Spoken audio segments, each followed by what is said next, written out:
Hi, Emily. Hello, Dan. You seem suspiciously chipper.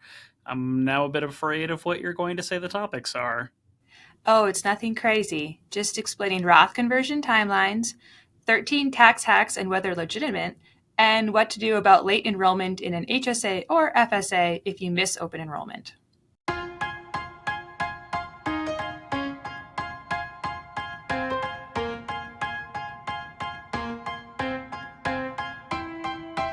Welcome to the Science of Wealth, where we discuss the science behind financial planning and the art of learning and applying it.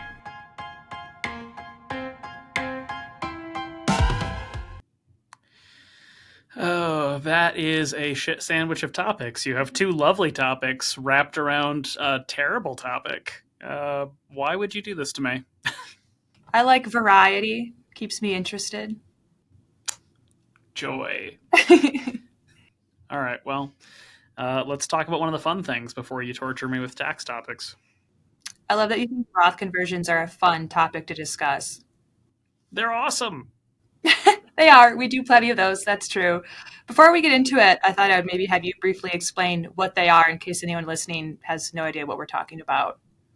Sure. So, succinctly, Roth conversions are going to be essentially the strategy of converting pre tax retirement assets and sometimes after tax retirement assets. So, money that's held in a 401k, money that's held in an IRA, into a Roth 401k or into a Roth IRA. And then there's several sources and nuances that go into that, but that's the basic principle or the basic thing that's happening.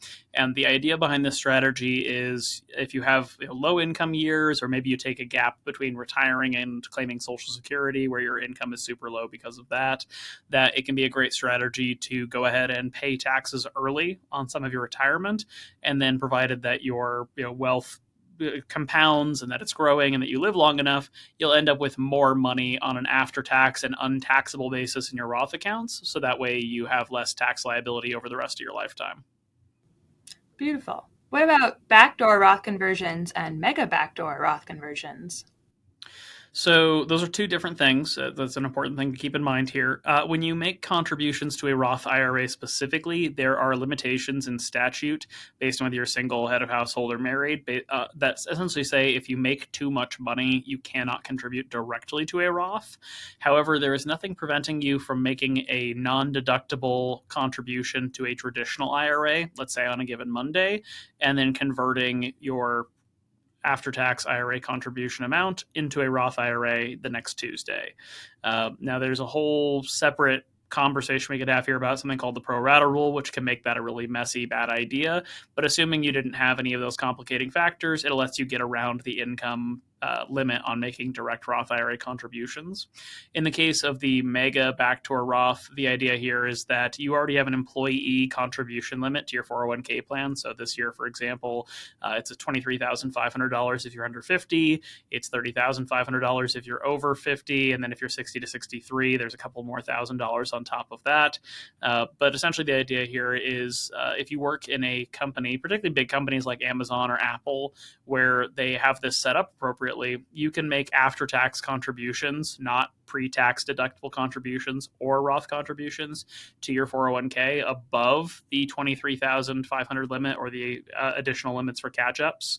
And when you do that, you then have the ability to then, just like the backdoor Roth IRA, do a conversion into the Roth side immediately after, essentially allowing you to put even more money into your 401k plan than the normal employee contribution limits. And both of these options are completely legitimate and on the up and up, even though they sound a little convoluted. A little convoluted and perhaps a little bit suspicious, but actually going back a couple of years, the IRS released a notice that essentially said, hey, we know that this is a thing. We are not, required by statute to enforce a rule against doing it, so we're not going to. Now, there is some debate here. There's something in tax called the step doctrine, where essentially it doesn't matter how many steps you take between point A and point B. What you intended to arrive at is how everything is treated going into it. So because of that, there was always some concern that if you were contributing after-tax dollars to an IRA or a 401k and then converting it, that the IRS would view that as you just making Roth contributions in the first place. But again, they did come out a couple of years ago and just say, hey, we know that this is a thing. We don't care. Do what you want. Great. I like peace of mind like that. All right. Oh, I will just say the IRS, however, itself does say that you cannot rely on any information it publishes to the internet. So just keep in mind that they always sort of reserve the right to say we changed our mind or never mind or that wasn't accurate. So it's just something to be cognizant of, that just because they say it's permitted right now does not mean that you can rely on that in tax court. If you're ever getting audited, if you're ever having somebody come after you for taxes for some reason, make sure you've engaged good tax attorney as legal counsel, just because you don't want to just be like, well, I read on the website, because they're going to immediately say at the website disclaimer says you can't rely on the website. Huh. I like that a little bit less, but it's good to know. No one said our government runs in a fully efficient or effective way without any convolution or confusion. That is very true. All right, well, let's talk timeline of Roth conversions. Here, we generally do them at the end of the year, but I wanted to talk a little bit about why that is. Again, for people who are listening and maybe wouldn't understand why that's our preference. Sure. So why don't you take a stab at it, actually? Why do you think we want to do it towards the end of the year instead of early in the year? Well, from when I go through people's data, it's a lot of things change throughout the year that they maybe weren't anticipating. We can sit down in January and they can say, this is how much I plan to make this year. I don't think I'm going to win the lottery or get an inheritance. These are my figures. These are my numbers. This is a very simplified version, but that's what we're looking at. And so they want to do a Roth conversion, which is a very permanent thing to do. You can't necessarily undo this. And then something happens during the year that we weren't anticipating, which means that we've done the incorrect amount of conversions and, potentially bumped them up into a higher tax bracket, for example. And then you're just kind of stuck with the fact that you've done that. Yeah, that really is the core reason. It is sort of a conscious decision to say, look, at the beginning of the year, we have an idea of what the year is going to look like.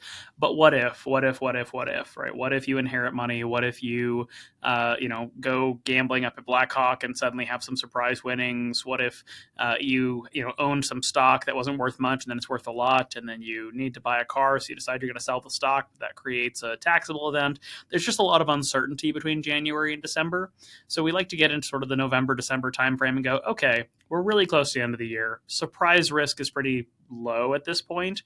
So we can look at your income, we can look at your pay stubs, we can look at your capital gains, dividends, interest, all that stuff, and look at that and have a decent degree of confidence that we're going to have some degree of margin between where we are right now and then the end of the year, to then be able to say, hey, there's an extra 20,000 left in your tax bracket or 50,000 left in your tax bracket. But that risk also gets a lot bigger, particularly as somebody gets older, because, for example, let's say somebody is over 65, so they're on Medicare. Medicare premiums, which are charged to you monthly and typically are just withheld from your Social Security benefit if you're taking Social Security, those charges are based on your income calculation from the prior year. So what happens there is, let's say here in 2025, if you're single and your income in 2024 was less than $106,000, then you're just going to pay the base premium for Medicare. You're going to pay the lowest possible fee for Part B, and you're not going to pay anything for Part D. Cool. Well, if you have a higher level of income and you go over that 106,000 if you're single, or over 212,000 if you're married, you're going to end up paying extra for your Medicare for no particular reason, except for the fact that your income is higher and the government says, hey, you can afford to pay more, so we're going to make you pay more. So take the married couple example. Let's say we've done the math in December and we think their income is going to be 130 for the year. We could pretty safely say in mid-December, hey, let's go ahead and do a Roth conversion of something like 70,000, and that's going to be nice and short of the $212,000 limit, so 130,000 plus 70,000. And if we do that, we can convert that and probably stay in our current tax bracket or fill in most of our current tax bracket and not end up paying more in Medicare. But if we made that assumption at the beginning of the year, if we said, oh, this year you're going to make 130, let's do a $70,000 Roth conversion. And then again, you sell something, you sell your house, you move, you sell a car, you trade your stocks a little bit too much and incur a little bit too much in capital gains. Or heck, maybe you just have a lot of money sitting in a high yield savings or CD or something, and it pays out enough interest. You could find yourself on the wrong side of that line. So we just like working on it later in the year because we have a lot greater certainty about the tax outcome and the potential impacts to Medicare costs. Sure. And, once you do it, there's not much you can do to fix these situations, is there? No, the government generally does not look favorably on takebacks.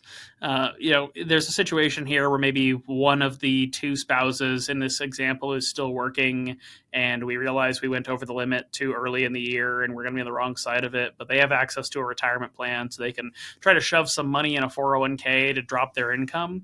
It just gets messy. There's a lot of factors where things get added back into these income calculations. And so just from that standpoint, it's the question here, because I guess the question I would posit to you, and maybe you can give our audience the correct answer here. Why would we want to do it at the beginning of the year instead of the end of the year? What difference does it make? Well, I mean, if you're considering the time value of money, it makes sense to do it earlier in the year. Absolutely, right? So for anybody who's listening to that and the phrase time value of money means nothing to you, which if it means something to you, that means you have a sad soul like us. So, enjoy your privilege of not knowing what that means. But I'm going to ruin it for you now. Time value of money just calculates, sort of whether compounding is happening over time. And one of the factors in that is it happening at the beginning of the year? So if I pay my mortgage early, or if I put money into an investment account at the beginning of the year, then I reap the benefits of that over the course of the year. Whereas if I pay my mortgage, at the end of the term, or if I put money into the investment account at the end of the term, I don't get the benefit of the whole year along the way. So it's just an impacting factor of whether you're making these payments, these contributions early, and whether you get the benefits over the course of the year or not. And so that's where there is value to doing it early in the year, but we just tend to view it on a risk basis as not being worth the premium of doing so. So ever a scenario where you would recommend maybe doing some of it earlier in the year to take advantage of that time value money factor and then doing the remainder at the end of the year? Or is that too risky? Sure. I mean, we're going to meet with a client literally tomorrow who would like to do an early Roth conversion, right? They think there's a healthy enough margin between where they expect to be for income and where the end of the year is that they just don't think they're at risk of going too close to those lines. So doing something like a small conversion of, let's say, like 20 or 30 when you've got, let's say, $80,000 of runway, you're probably safe to do that. But again, it's always just a question of risk, because the probably is carrying a lot of weight there. At the beginning of the year, if we have stable sources of income like Social Security or an annuity or something like that, where we know what we're going to get from those sources throughout the year, and we know it's not going to change on us throughout the year, then we find ourselves really quickly in a position where we could just say, well, I know what my income's going to be, so I probably can convert this exact dollar amount and I'll be fine. But that is the point where the probably is carrying the weight. It's that what if factor. What if something happens that messes up your tax picture that's unexpected, right? Because we can plan for what we know is going to happen. What we don't know is going to happen is going to be the thing that gets us in trouble here. Sure. But as long as they fully understand the process and they're comfortable taking the risk, then yeah, can do part of it. Well, and that's part of life, right? You can assume greater risks on your own behalf, but as your financial planner, my job is here to help you make risk-adjusted decisions that optimize your financial outcomes. So from that standpoint, I'm never going to recommend that you take an undue risk, like doing a conversion earlier in the year versus later in the year, because I don't know the unpredictable things. You don't know the unpredictable things, so I'm not just going to hand wave that and be like, oh, you'll be fine, because what if? And I really don't want to be the person who told you, hey, we tried to make an extra, $2,000 tax free this year. Unfortunately, we messed up, and now it's costing you $5,000-$6,000 over the next year in higher Medicare costs or taxes you now owe. Right. That is not a conversation I want to have with anybody. Yeah, let's avoid that topic. All right. Well, that's about all I've got on Roth conversions, unless there's anything that you want to add there. Only that I really wish you had more to talk about on Roth conversions, because I know it's coming next. This one's fun. I had so much fun actually kind of looking up this next topic. You're going to love it, Dan. Yay. All right. Well, it's, people are getting their tax documents this time of year, and there's a lot of questions about taxes in general and how can I avoid paying what I owe? What can I write off? All of these questions, right? I'm seeing all these things on social media of loopholes and little hacks and things you can do and like secret stuff that you can write off that you didn't know about. And I want to go over some of that. Okay, before we get started, I'm going to express the law of physics in the same way that we talk about like the law of gravity or the laws of thermodynamics. I'm going to explain the law of physics when it comes to taxes. All income is taxable unless specifically excluded, and nothing can be deducted unless explicitly permitted. Okay? I'm saying that up front because you're going to hear me reference that principle probably through this entire thing. Right, because I have a little list here of things that I found online, questions people have posed. Some of them are ones people have asked me directly, but most of it is just from social media hacks that I found. Okay, hit me with the internet's dumb ideas about how to save money on taxes. All right, the first one, and I hear this one a lot, is can I write off my electric bill if I'm working from home? Partially. So, first of all, you have to be working from home and you have to have a qualified business to expense it again. So, you can't just say, like, I work from home 1 day a week and that counts and I get a deduction for it. But if you run your business out of your home and you have a dedicated office space or workshop space, then you're eligible for the home office deduction. There's a standardized deduction that's just based on square footage. The alternative is you are allowed to try to claim a deduction based on the proportion of square footage and expenses allocated to that office or to that space. So, for example, if you have a dedicated office, a dedicated workshop, it's used for nothing but your business, then you're eligible to potentially claim either just in the basic formula based on the square footage, or you can say, hey, this office makes up 10% of the square footage of my house. Therefore, I'm going to allocate 10% of my mortgage costs, my utilities, etc., to that space for the purpose of claiming the deduction. However, a ton of people do this wrong, number one. And number two, there's still a pretty harsh cap on how much you can claim for this deduction. So, what comes of that then is that ultimately most people who are claiming the home office deduction are not actually eligible to claim the home office deduction. And often people try to abuse it where they're going to say, like, oh, to your question, can I just write off my electric bill? No, you can only write off a portion of it related to the office use, and it has to be specifically for the office use. So if the IRS auditor comes to your house and finds out that your home office also has a bed in it, because it's actually a guest bedroom that you just also happen to have a desk in it, you just lost your deduction. Wow, very specific. The second question is very similar. I see a lot of people asking about their rent. I work from home, I have home office. Can you do the same thing with rent? I mean, same sort of issue here as far as the costs, but again, it's the home office deduction that's going to actually be the pass through here. You do get into a weird and dumb world where people will like buy a property and then try to rent it back to themselves, and then somehow claim that they can both expense the income, but also then not claim the income from renting it to themselves. It's a big loop-de-loop logic circle that just ends up in a black hole that doesn't actually qualify. So whether you own your home, whether you rent, you may be eligible for some home office deductions based on the actual genuine business use of that space. But no, you can't just say, again, like I work from home 2 days a week, so I'm going to claim that 2 out of every 30 days of the month is deductible on my rent or something like that. Sure. All right, this next one is somewhat relevant with Valentine's Day coming up, but I saw somebody post and ask, okay, if I'm co-owning a business with my girlfriend and we go out for dinner, can I write all this off as a business expense? So you will often hear or see examples of what I like to call the morons deduction when it comes to this. So like somebody will go out to dinner with their friends, family, whatever. So I'll use financial planning as an example. I'll be like, oh, I'm going to take my wife out to dinner, and then I'm going to talk to her about my day at work and the services we provide to her as a client of our firm. And therefore, this was a business dinner. And that is not going to hold up under an audit at all.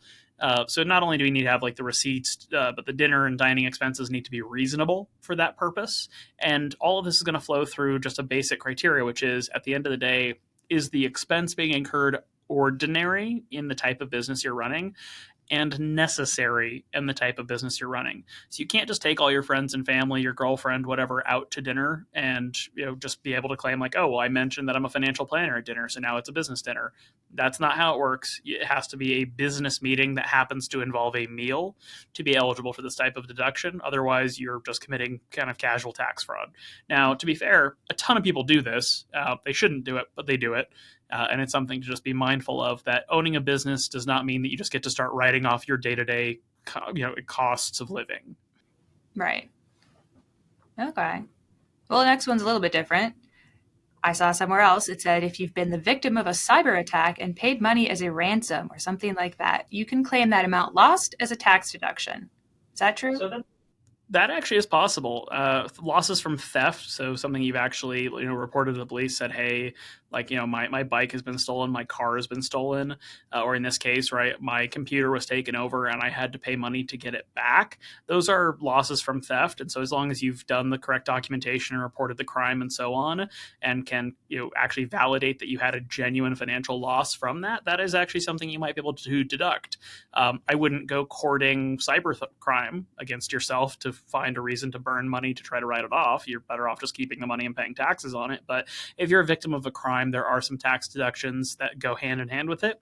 A fun thing that is also that all of the tax forms say that you need to report income from crime as well. So if you make money by stealing things from other people or doing cyber crime or whatever it is, you're supposed to report that as taxable income, which I just think is funny because then if you don't, they can get you not only on the theft or the fraud or whatever it is, but also on tax evasion for not reporting income from your criminal activities. I have a sub question there on that one. How important is it that you've filed a police report? Because a lot of the scams that you see online is people willingly transferring money because they've believed some sort of lie. Well, I mean, in that particular sense, it's really more a question about documentation. You're claiming a deduction from theft in this particular case.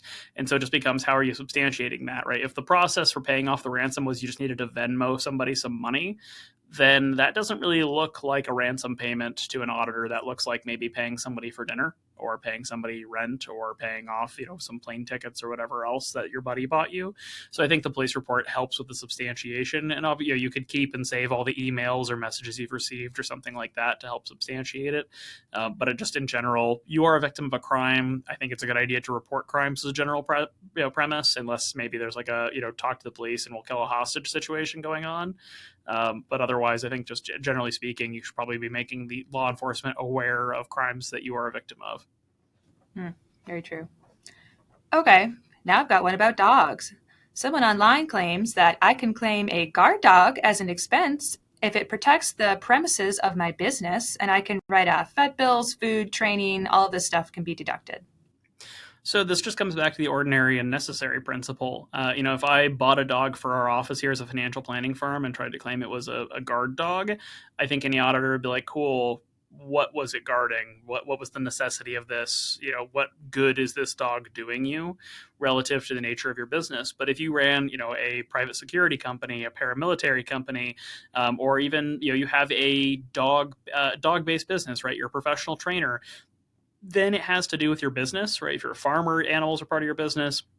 And so that becomes an ordinary and necessary business expense. But just being like, I bought a German Shepherd and it lives in our office and now it's a business deduction, that doesn't really work. It needs to be ordinary and necessary for the conduct of your business. So unfortunately, no, you cannot write off expenses on Fluffy or Chihuahua that you just bring to the office from time to time. I guess I could have seen that one coming. Okay. I saw somebody post on a very fun Reddit thread that they don't think they have to pay tax on a short-term rental business because it's listed on Airbnb, and that means Airbnb is already paying taxes and they don't have to. No. So what's happening here is you have a contractor relationship with Airbnb. Airbnb is essentially acting as a solicitor on your behalf. So Airbnb is a separate business. You're a separate business. And what's happening here is they are paying Airbnb. Airbnb is taking its commission or its cut, and then it is passing through the remainder of the payments to you. You'll often see a 1099K that actually reflects sort of credit card payments and digital payments made to and through Airbnb for this. And then that comes to you. That is not a tax withheld number. Now, Airbnb may handle some of the remittance of things like local lodging taxes or luxury taxes or hotel taxes in your particular jurisdiction. That might be handled for you. But whatever they're sending to you is essentially your gross revenue in a business. And then you might have other expenses you're paying for. Maybe you make some updates or some improvements to your properties. Maybe you're paying a third-party property manager to just sort of take care of the business there. But whatever profit flows through is taxable income to your business, and you are responsible for remitting the tax payments for that. Again, very fair. Could have seen that coming. This next one is from a forum that I found of another planner posting an example who said they had a client who was 100% shareholder of an S Corp and that he and his wife also owned a beachfront condo. So every year, the whole family would go to the week-long shareholder meeting, in quotes, for his corporation at this condo. And that meant he could write off the travel costs, groceries, beach supplies, meals, golf, the whole trip. All of that he thought was a write-off. Definitely not true. So you can make business use of personnel assets and have some deductibility to it, but this is all going to come back to that ordinary and necessary criterion. So, for example, when you have that trip, the question that's going to immediately apply here is, if you're flying out to the beach house, okay, which of your family members actually work in your business, and therefore, how necessary is it for any of those family members to come on this trip with you? Are you flying commercial versus flying first class? How necessary is it to fly first class versus commercial economy or whatever the case is?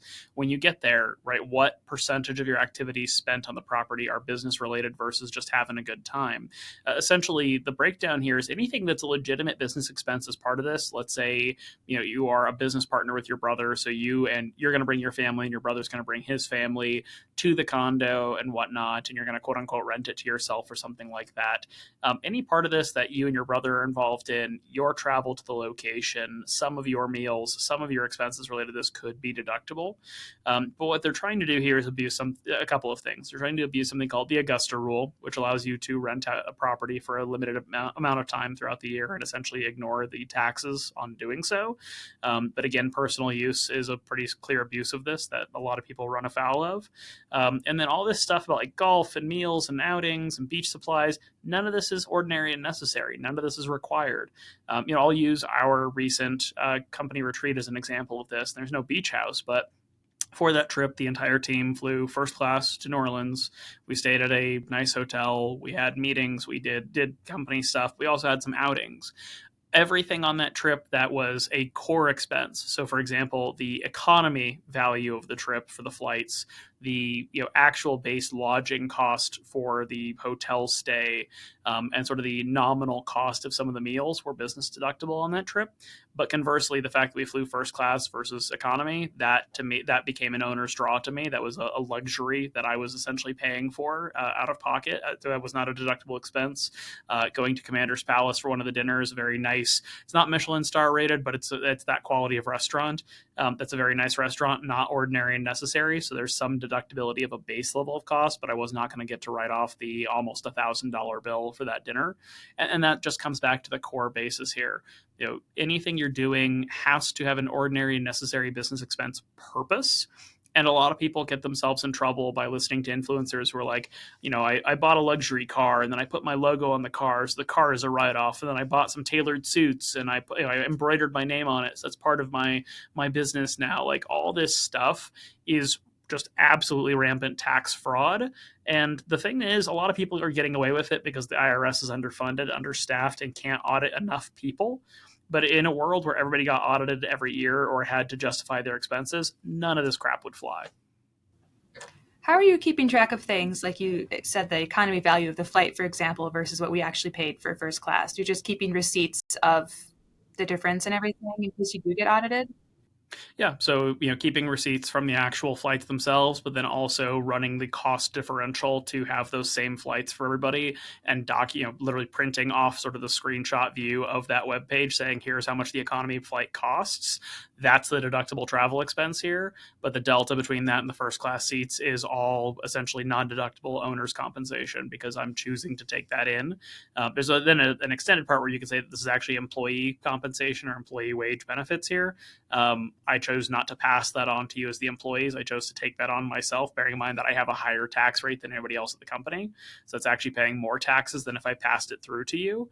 But that wasn't part of what we discussed as a team. I didn't say, hey, we'll do this, and if we do that, you have to pay extra. It was, hey, we're going to do this. We have it in the budget to do it, so I'm going to go ahead and do it, and I'm just eating the taxes on that. Well, the rest of us appreciate that. I'm sure you do. And the irony is that the IRS could give me some guff for that and be like, well, no, this was all still something that was related to them. I'm like, yeah, but I pay more taxes anyway, so you still win. Right. They'll probably be okay with that. Probably. We'll see. Okay, so next one. I saw a lot of questions online around cosmetic surgery. And an example of that was like a personal trainer who said, her looks are her business and she has to be a good example. So cosmetic surgery should be a write-off. Yeah, this one's not going to fly almost ever. You've got to have like a really extreme fringe case to win this one. Because a really popular example is something like I'm just going to use a bit of a bold example here, but people like sex workers will often try to deduct things like clothing.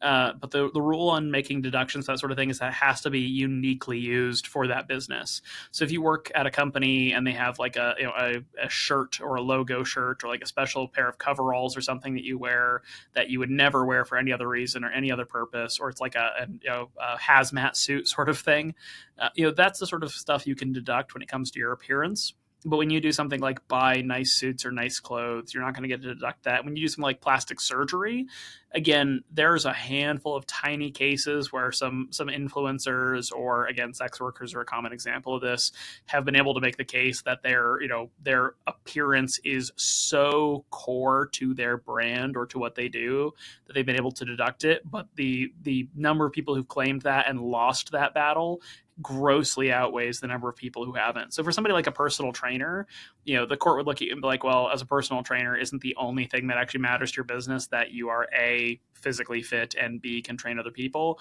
Like, why does a nose job matter for this? Why do butt implants or breast implants or anything like that matter for your business?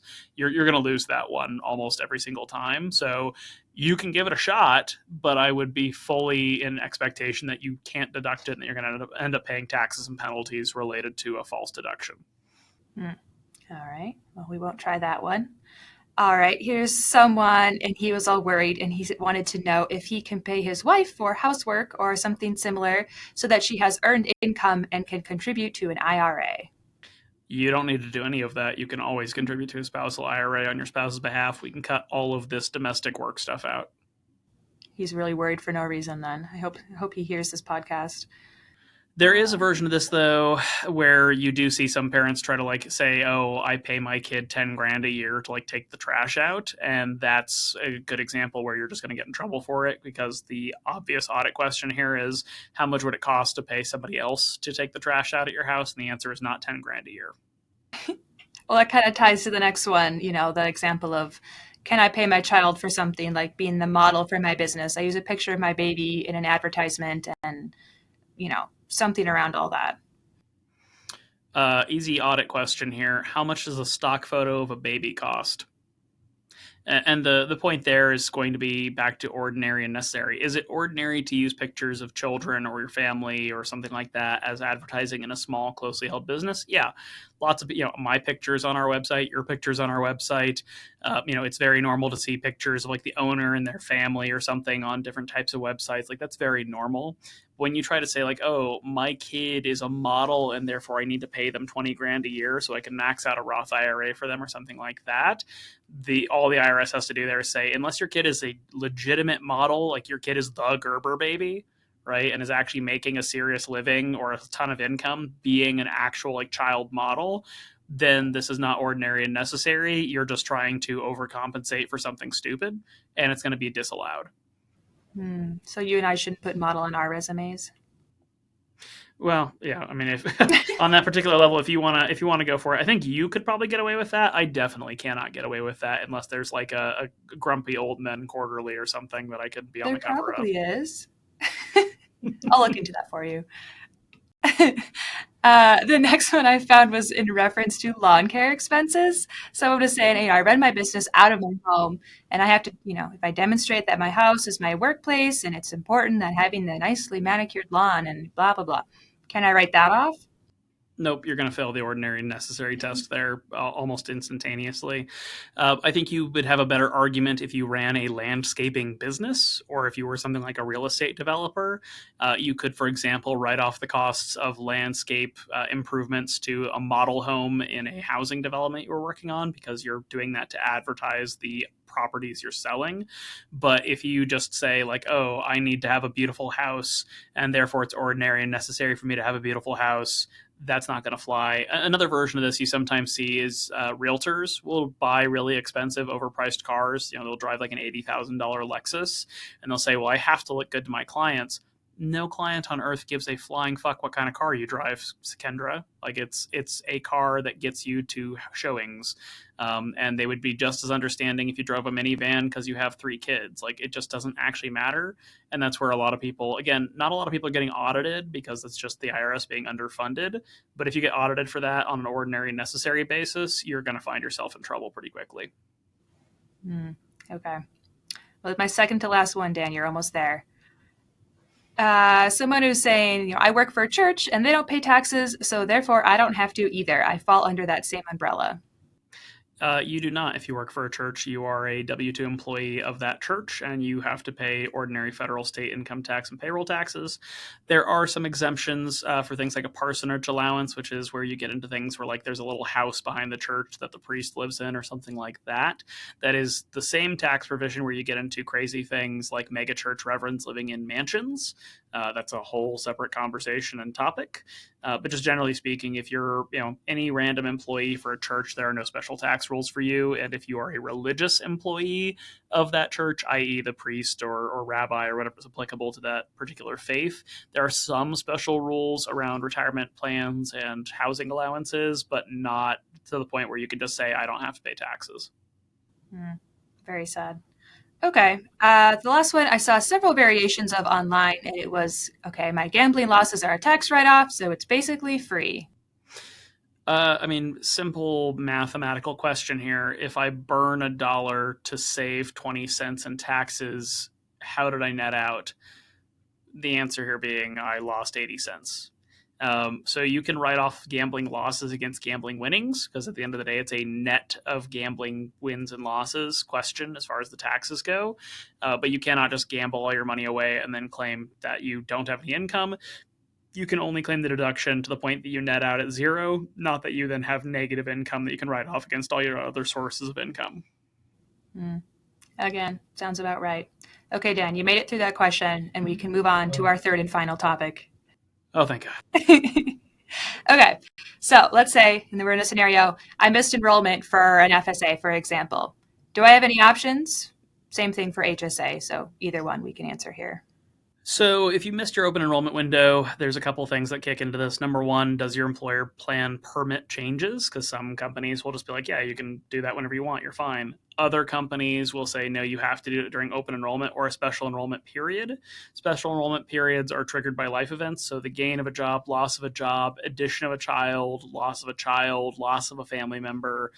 So essentially just changes in your household composition, whether it's from occupation or from literal family numbers or status or health status, that then trigger special open enrollment periods. So for example, if you get married in the middle of the year, and your open enrollment period is not until the end of the year, you have a special enrollment period to get your spouse on your health insurance, and that's going to be pretty typical.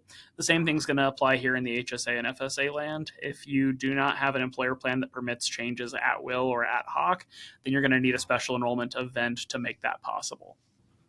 Otherwise, you have to wait till the next year to take advantage of that window again.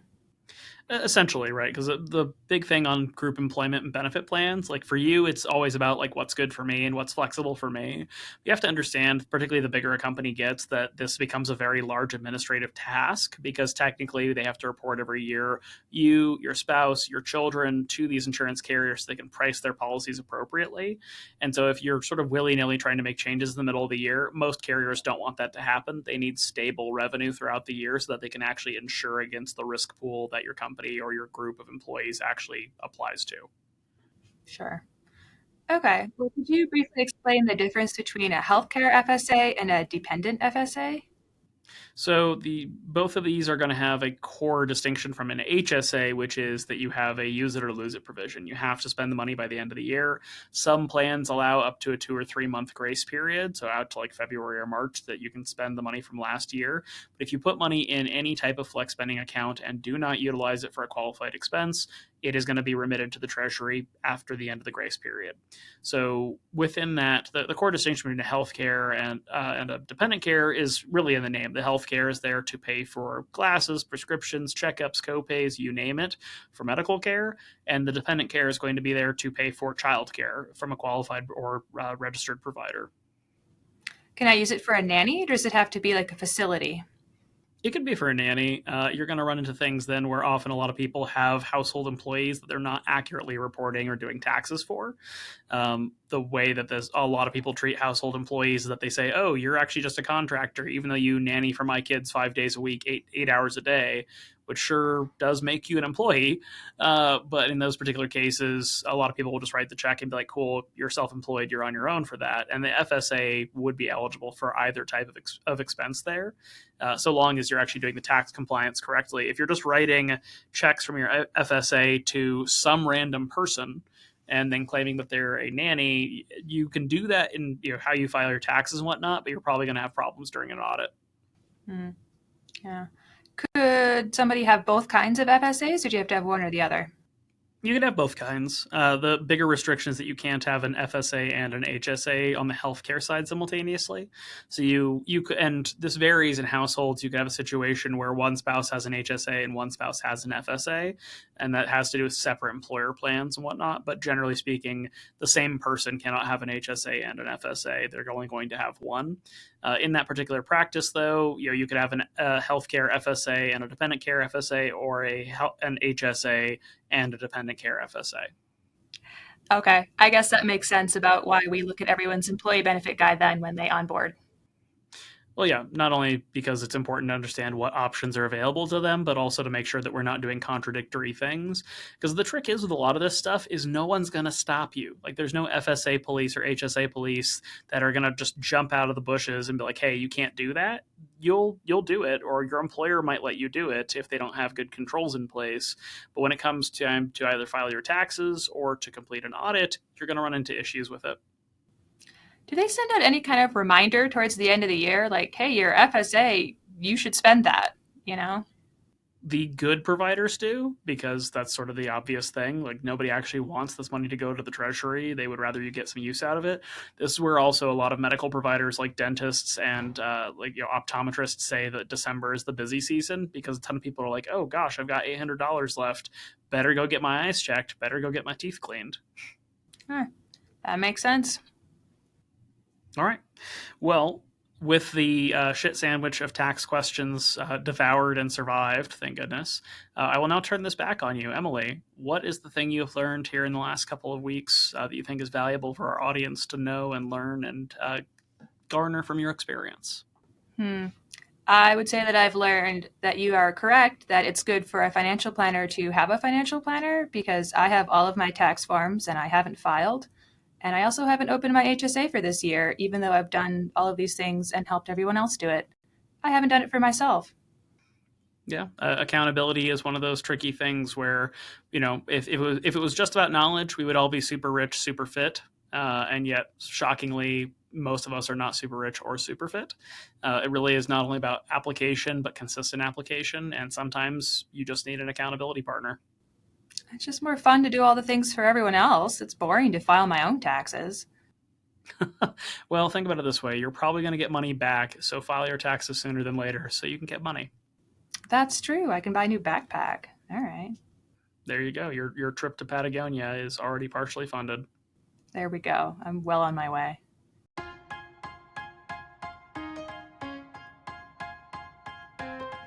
The Science of Wealth is produced by My Wealth Planners, a registered investment advisor in Colorado. The theme song is This Is Your Time by Dan Phillips. The podcast is intended for educational purposes only and is not investment advice or any other form of advice. Not all material discussed on the podcast is appropriate for every individual in every circumstance, so you should consult with a certified financial planner, tax professional, or legal professional as appropriate before attempting to apply any of the subjects, strategies, or tactics discussed on the podcast.